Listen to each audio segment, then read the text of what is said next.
আচ্ছা বেশ, ঠিক আছে ঠিক আছে, ওগুলো আর বলতে হবে না। নাও খেয়ে নাও। কিন্তু আমি বুঝতে পারছি না আমি কার কি ক্ষতি করেছি যে আমার সাথে বারবার এমন হয়। আমার আমার জন্য সবাইকে বারবার ব্যস্ত হতে হয়, সবাই আমার উপর রাগ করে, বিরক্ত হয়। আমি সত্যিই জানি না কেন আমার সাথে বারবার এমন হয়। এতদিন পর সবাই ছুটি কাটাতে এলো, সেখানেও আমার জন্য হয়রানি হতে হলো। আমার জন্য দিদিভাই এত টেনশন করছে। আমার না এলেই ভালো হতো। এসব আর ভেবো না কনক, যে কাজ করেছে সে নিশ্চয়ই ধরা পড়বে। পার্থ লোকাল পুলিশ স্টেশনে ফোন করে দিয়েছে, বাড়ির আশপাশে পুলিশ নজর রাখছে। কাজে একদম চিন্তা করো না। নাও খেয়ে নাও তো।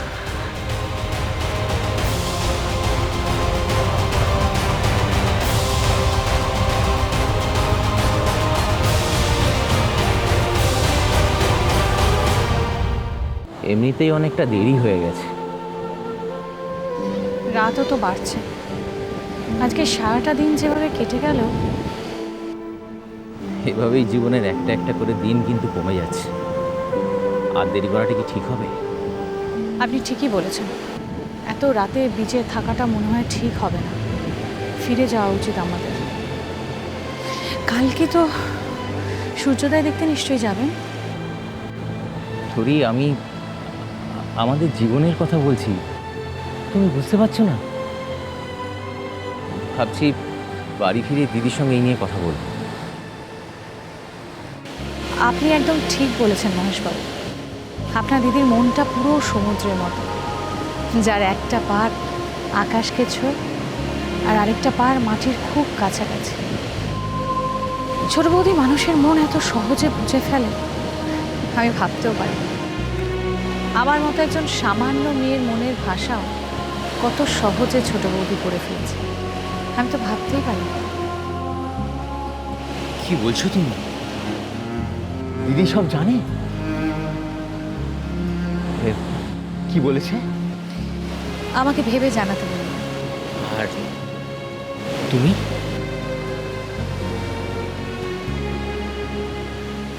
সেটা না হয় আমি দিদিকেই বলি।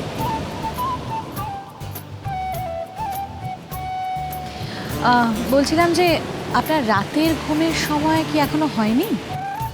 আর ঘুম? যা বলেছো তাতে তো এবার সন্ন্যাস নিতে হবে দেখছি। এত হতাশ কেন হচ্ছেন মহেশবাবু? সব কিছু দিয়ে শেষ হয়ে গেছে এমন তো কিছু আপনাকে আমি বলিনি। বলেছি কি? তোরই কাউকে পছন্দ করতে জীবনের এতগুলো বছর কেটে গেছে, এই প্রথম প্রথম তোমাকে দেখে মনে হয়েছিল এমন কিন্তু আছে যে আমাকে বুঝতে পারবে। কিন্তু এখন তো বেশ কিছুটা ভয়ই পেয়ে গেলাম। কিসের ভয়? আরে দিদি তোমাকে ওই ভাবনা চিন্তা করার দায়িত্ব দিয়েছে না, যদি কোনো কারণে ক্যান্সেল হয়ে যায় তাহলে তো আর এই জীবনে বিয়ের পিঁড়িতেই বসা হবে না। বিয়েটা কি শুধু একা আপনারই হবে না?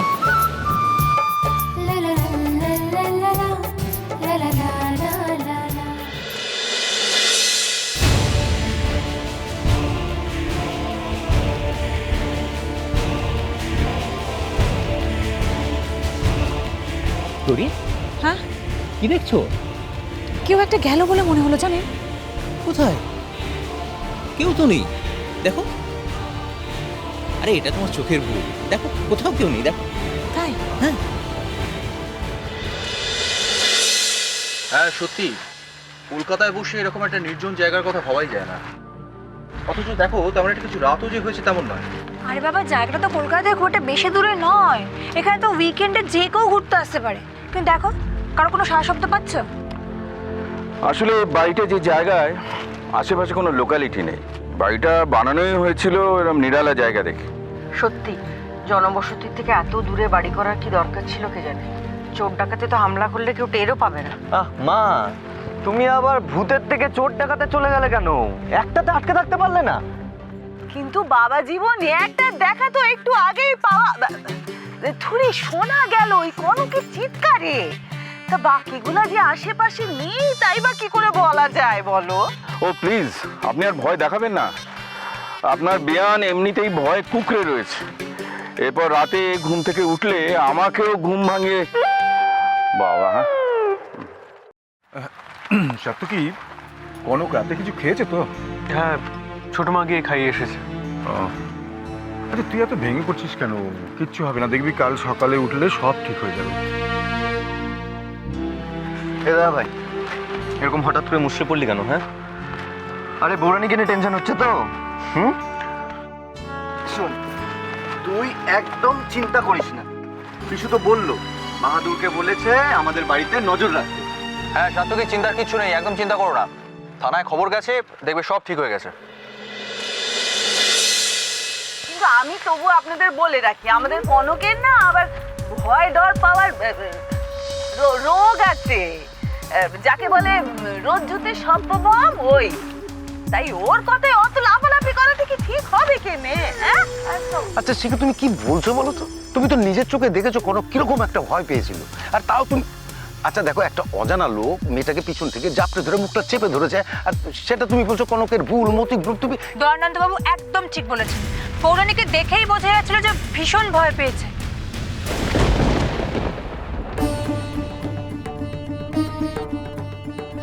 এই লোকটাকে বলো তো, আগে তো দেখিনি।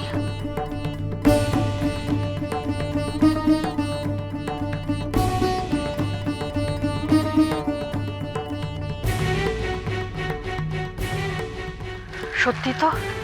হ্যাঁ রে ছোট, দেখলি কিরকম ভূতের মতন এসে সবাইকে মুখ শুদ্ধি দিয়ে আবার বেরিয়ে চলে গেল। ওদের মতনই বটে। ওই বাহাদুর যেমনটা বলেছিল। আচ্ছা বেয়ান, এখানে কি বেশ কয়েক ডজন ভূত টুত ছাড়া আছে নাকি? বাবা বলছি, আমি কিন্তু একটা ভূতের লাইভ ইন্টারভিউ নেওয়ার লোকটা সামলাতে পারছি না, তো আই এম গোয়িং। আমি গিয়ে একটু জিজ্ঞাসাবাদ করে আসি, বুঝলে?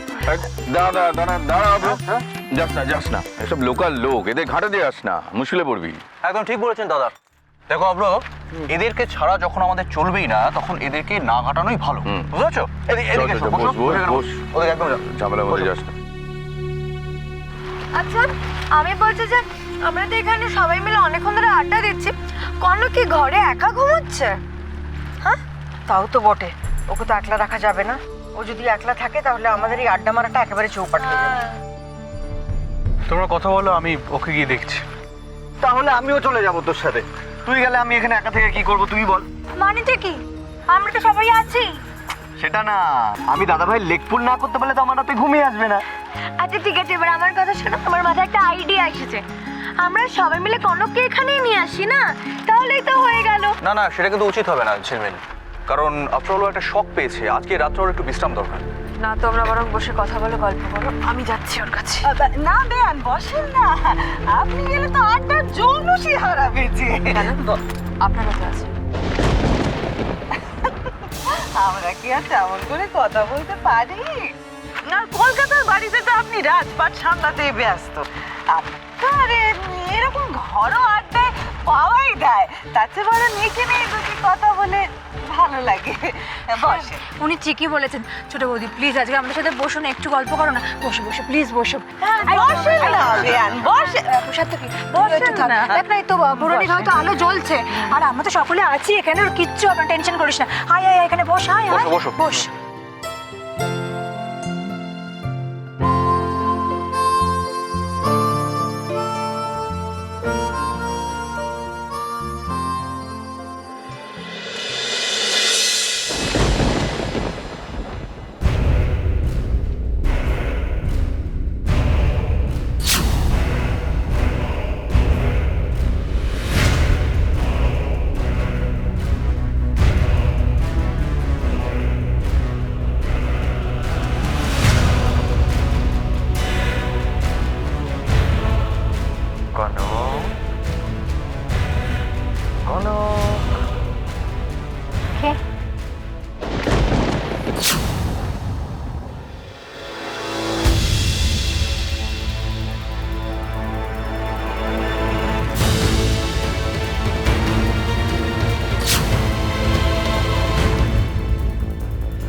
আশেপাশে কোথাও দেখছি না। হোলি আসেনি দেখে বোধহয় ফিরে গেছে। হোলিকে সাবধান করে দিতে হবে। হোলি, আমি বৌরানী বলছি। তোমাকে আমার কিছু কথা বলার আছে। তুমি এখন কোথায় বলো? একদম তোমার পেছনে।